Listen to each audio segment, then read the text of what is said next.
নবী কি ছোট না বড়? চারজন নবী বিখ্যাত। একজন হলো মূসা, ঈসা, তারপরে দাউদ, আরেকজন হলো নবী মুহাম্মদুর রাসূলুল্লাহ। মূসা নবী অনেক বড় নবী।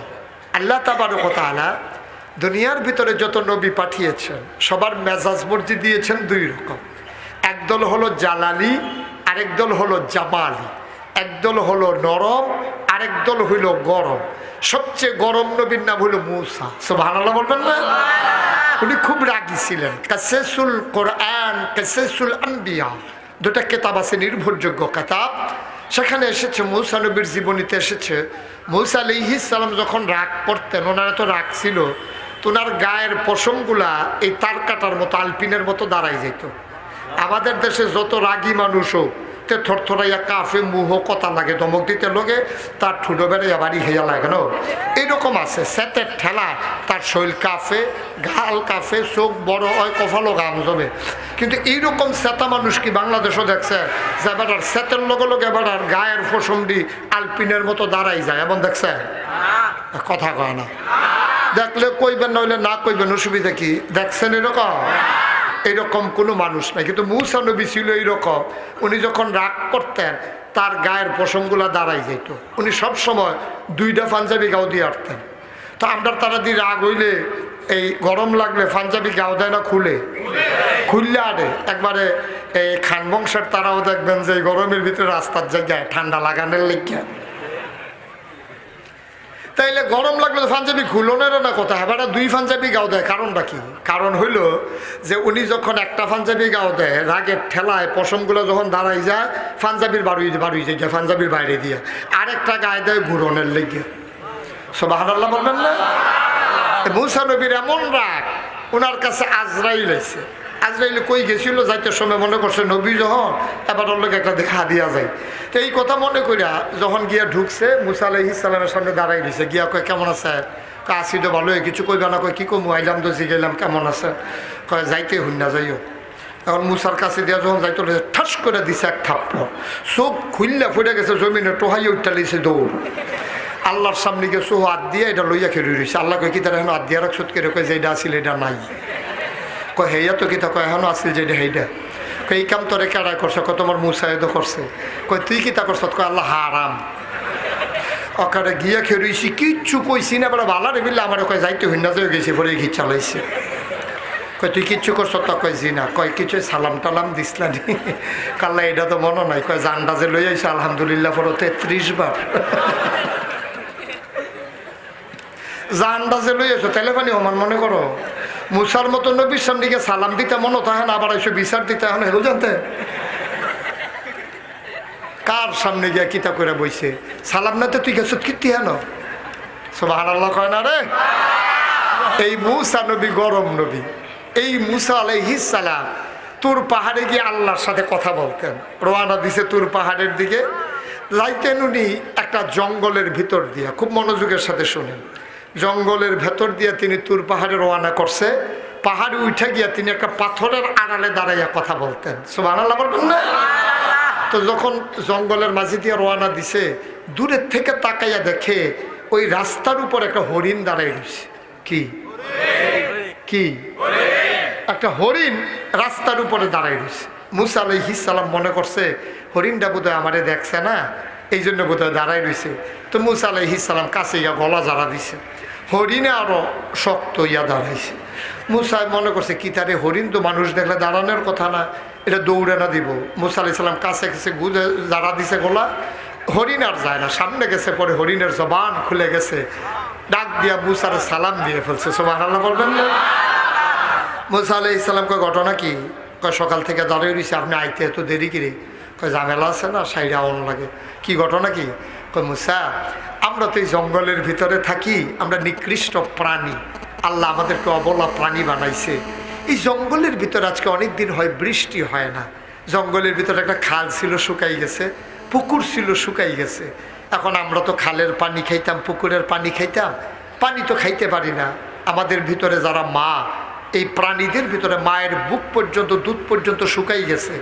প্রাণীগুলো মারা যাবে দুধের অভাবে। ও মুসা, তুমি একটা কাজ করো, তুমি তো আল্লাহর সাথে কথা বলতে পারো, তুমি একটু কাজ করো, যখন তুমি আজকে তুর পাহাড়ে কথা বলতে যাবা, তুমি দয়া করে আল্লাহকে একটু বলে দিও তো, আল্লাহকে আমাদেরকে বৃষ্টি দেবে নাকি দেবে না, এই কথার একটু জিগাইও। সুবহানাল্লাহ বলবেন না? মুসা কয় ঠিক আছে, যাইতে আছি, এটা নিয়ে টেনশনের দরকার নাই, আমি গিয়েই জিজ্ঞেস করব। এখন মুসা গিয়ে তুর পাহাড়ে পাথরের আড়ালে দাঁড়াইছে। এমন সময় আল্লাহ তাবারক ওয়া তাআলা ইশারা দিছে, এই মুসা কথা শুরু করো। মুসা আলাইহিস সালাম কয় আল্লাহ আপনি কি শুরু করছেন? কোন ব্যাপারটা? ওই যে জঙ্গলের প্রাণী সহ আমার কাছে বিচার দিছে, আপনি বৃষ্টি দেন না, হারা পানি ফাইতে আছে না, সব প্রাণী মারা যাইতে আছে, আপনি যে বৃষ্টি দেন না, হারা কি আর কলসাপ দিয়ে পানি খাইতে পারে না বালতি দিয়ে তুললে পানি খাইতে পারে? আপনি বৃষ্টি না দিলে তো সব পানি মারা যাবে, এখন কি করা? আল্লাহ কয় ঠিক আছে, তুমি তাদেরকে বলে দিও বৃষ্টি দিয়া দেবো। কয় না বৃষ্টি দিয়া দিবেন কইলে তো হইতো না, দিবেন দিবেন করে কয়দিন হাত ধরেও তো হয় না। আপনি এরকম ইতেই করেন, আপনি পুরা নমুনা ধরালায় তারপরে করতে বাতাস হইয়া সেটা উড়াই লইয়া জায়গা, আমরা তারা রাস্তাঘাটে ধুলা বালিয়ে শেষ, একটা ফোটা বৃষ্টি নেই। আপনি কবে দিবেন বলতে হবে, শুধু দিবেন বললেই হবে না। সুবহানাল্লাহ বলবেন না? যখন এই কথা বলছে, এবার আল্লাহ ডাক দিয়া কয় মুসা রে, বৃষ্টি হবে তবে 100 বছরের আগে না। কয়শো বছর? মুসা কি খুশি না বেজার? মুসা আলাইহিস সালাম কথা কইয়া কথা চুপ করে বইয়া রয়েছে। আল্লাহ কয় কি কথা কইতা না? কয় না, যে একটা কইছো এটাই সারবো, আল্লাহ জাগিতে আছি। মুসা আলাইহিস সালাম খুব রাগ করে রওনা দিছে, মনে মনে দোয়া করতেছে আল্লাহ হরিণটা যেন সামনে না পড়ে। আল্লাহর কি কুদরত, আইয়া দেহে হরিণটা খেয়ে রয়েছে। মুসা মনে করছে ভিতরে কোনো ইচ্ছা যে জ্ঞান নাকি, হরিণের সামনে দিয়ে গিয়ে দাঁড়াই রয়েছে। হরিণে ডাক দেখো কি মুসা লুকোচুরি করতেছ কেন, কি খবর? খবরটা কইয়া যাও। হুননের মতো না। কই জিজ্ঞেসলা না? আরে ফইলেও তো জিজ্ঞেসলাম। তো কয় কি কইছে? কই যে এটা কইছে তুই হইন না, লাভ নাই। আমি মুসা নবীও তো খুশি হইতে পারি নাই, তোর তো ফইলে নাই। আরে কি কইছে এটা কও না। কয় না শোনার দরকার নাই তো তোর। তোমার দরকার কি? আমারে তুমি আল্লাহর কাছে জিজ্ঞেস, আল্লাহ যেটা জবাব দিছে এইটা না কইব, তোমার নিজের থেকে তো কোয়ার দরকার নাই। আল্লাহ কি কিছু বলে নাই? সুবহানাল্লাহ বলবেন না? আল্লাহ তো কইছে, কিন্তু যেই কথা কইছে এটা তুই শুই না শান্তি পাবি না। কয় কেন? আল্লাহ কি বলছে বলো না। কয় যে আল্লাহ বলছে 100 বছরের আগে বৃষ্টি হবে না। সুবহানাল্লাহ বলবেন না? হরিণ কয় আলহামদুলিল্লাহ। হরিণ কি কয়? হরিণ কি কয়? হরিণ কেন? মুসার রাগ কমছে না বাড়ছে? মুসা কয় চুপ দাঁড়িয়ে থাকবা, দৌড় দিবা না। তুই কি বুঝছি আলহামদুলিল্লাহ কইসত কই আর পরে যাইবি? বেড়া 100 বছর পরে বৃষ্টি তুই থাকবি? কয় না। কত নানাত করে থাকবো, ফলমেজা থাকবো? কয় না। তো তুই আলহামদুলিল্লাহ কইসত কীর্তি? হরিণ ডাক দিয়া কয় ও মুসা, আমাদের প্রতি মায়া বেশি কি তোমার না আল্লাহর? কথা কয় না কার? ও মুসা,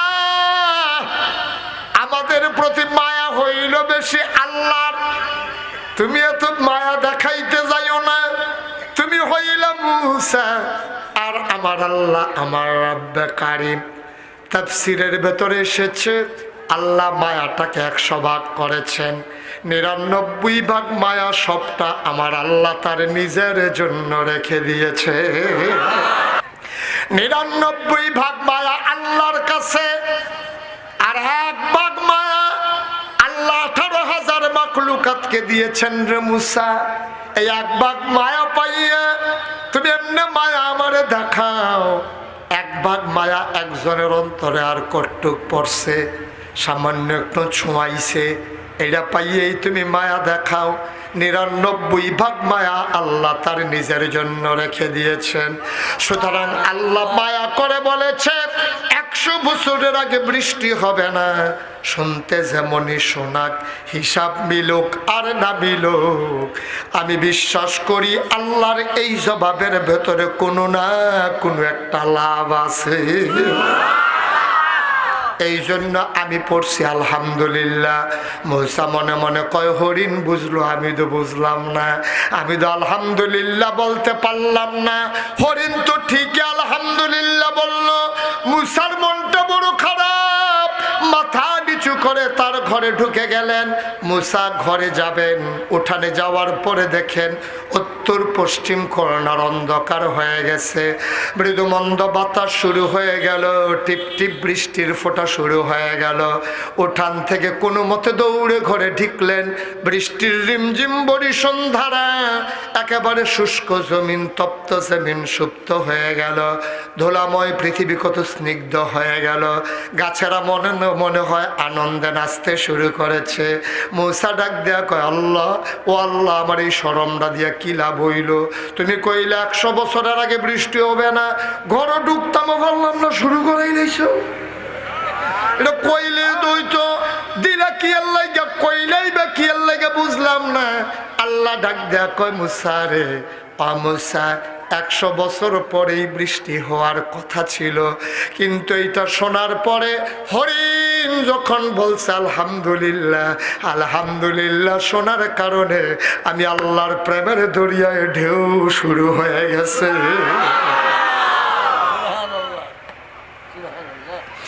লাইন শাকারতুম লাযীদান্নাকুম, নিয়ামত পেয়ে যদি শুকরিয়া আদায় করবি, শুকরিয়া আদায় করতে দেরি রে, আমি আল্লাহ নিয়ামত দিতে দেরি করি না। হরিণ যখন বলছে আলহামদুলিল্লাহ, আমি মিকাইলকে ডাক দিয়া বললাম, মিকাইল, যাদের এখন পানির দরকার তারা শুনলো বৃষ্টি হবে 100 বছর পরে। শোনার পরে আমি আল্লাহর ফায়সালা মানতে গিয়া কয় আলহামদুলিল্লাহ। যে হরিণ 100 বছর পরে বৃষ্টি হবে শুনে আলহামদুলিল্লাহ কয়, যা যা যা, আমি আল্লাহর কুদরতে ও এলাকার উপর দিয়া 100 বছর পরের বৃষ্টিটারে আগাইয়া এই মুহূর্তে বৃষ্টি দিয়া দে। আল্লাহ পারে নাকি পারে না? আল্লাহর এই ক্ষমতা আছে নাকি নাই? আল্লাহ কয়, বান্দারে শব্দ আমিয়ে দিলাম, তোরে আমি মানুষ বানাইলাম, নিয়ামত দিয়ে তোরে ভরপুর করে দিলাম, মাথার উপরে আকাশ দিলাম খুঁটি ছাড়া, জমিন দিলাম তোরে সমতল করে। ও বান্দা, তোর জন্য আমি কি না দিলাম? পৃথিবী যেন হঠাৎ করে নড়ে চড়ে না ওঠে, কেঁপে কেঁপে যেন ধ্বংস হয়ে না যায়। জায়গায় জায়গায় আমি পেরেক মেরে দিলাম। তুমি যদি বলো পেরেক কই, আমি বলবো মাটির নিচে। তুমি যদি বলো পেরেকের মাথা কই, আমি বলবো খাগড়াছড়ি, বান্দরবন, রাঙ্গামাটি, ময়নামতি ক্যান্টনমেন্ট। তুমি ঘুরে ঘুরে দেখো ওই যে বর্ডার বেল্টে পাহাড়ের সারি, আল্লাহর কোরআন কয় এইগুলা পাহাড় না, এইগুলাই হইল পেরেকের মাথা। আমি আকাশ দিলাম খুঁটি ছাড়া, জমিন দিলাম সমতল করে, পেরেক মেরে খুঁটি বানিয়ে দিলাম, পাহাড় দিলাম পেরেকের মাথা করে। ও বন্ধু, তোমাদের পাশে দিয়ে কুলু কুলু বেগে বয়ে যাওয়া নদী, নদীর ভিতরে পানি, পানির ভিতরে মাছ, নদীর কিনারে গাছ, গাছের ভেতরে ফুল, ফুলের পরে ফল। ও বন্ধু, নারিকেল গাছের মাথায় ডাব, ডাবের ভেতরে শরবত, আখের ভেতরে রস, সিজনালি ফল সব আমি তো দিলাম। কও সুবহানাল্লাহ। শব্দ আমি দিলাম রে বাল্লা, শব্দ আমি দিলাম, শব্দ আমি দিলাম রে বাল্লা। তোরে আমি এত কিছু দিলাম, এত সোনার মানুষ বানাইলাম, তোরে আমি আকল দিলাম, জোড়ায় জোড়ায় বানাইয়া স্বামী স্ত্রী বানিয়ে দিলাম। সেই জায়গা থেকে তোরে আমি সন্তান দিলাম, মধুর মিলনের ব্যবস্থা করে দিলাম। বাবার পিঠ থেকে, মায়ের বুক থেকে 2 ফোঁটা সাদা পাক পানি সবেগে নির্গত হয়ে মায়ের ইন্টেন্সিভ কেয়ার, মায়ের সুরক্ষিত দুর্গ রেহেমের ভিতরে এক করে দিলাম। মেডিকেল সায়েন্স বলে, অবন্ধু চিকিৎসা বিজ্ঞান বলে, 2 ফোঁটা নাপাক পানির ভিতরে থাকে শুক্রাণু আর ডিম্বাণু। পুরুষের নাপাক পানির ভিতরে শুক্রাণু, মহিলার নাপাক পানির ভিতরে ডিম্বাণু। অবান্না তোরে আমি কি দিলাম? ওই 2 ফোঁটা নাপাক পানি একসাথে করে মায়ের ইন্টেন্সিভ কেয়ার, মায়ের রেহামের ভিতরে একসাথে করে দিলাম, জীবনের পয়দা করে দিলাম। ফোঁটা পানি রক্ত বানিয়ে দিলাম, রক্তের ফোঁটা গোশতের টুকরা বানিয়ে দিলাম, প্রলম্বিত করে দিলাম। হাত পা নাক কান চোখ মুখ দিলাম, গোশতগুলো চামড়া দিয়ে প্যাকেট করে দিলাম, হাড্ডির একটা স্ট্রাকচার বানিয়ে দিলাম। ওই কঙ্কালকে আমি গোশত দিয়ে ঢেকে চামড়া দিয়ে প্যাকেট করে ওই আঙ্গুল যেন তুমি নাড়াতে না পারো, চোখের পলক যেন তুমি ফেলতে পারো। এই জন্য তোমার মাথা থেকে পায়ের তালু পর্যন্ত রগরেশা ফিট করে দিলাম।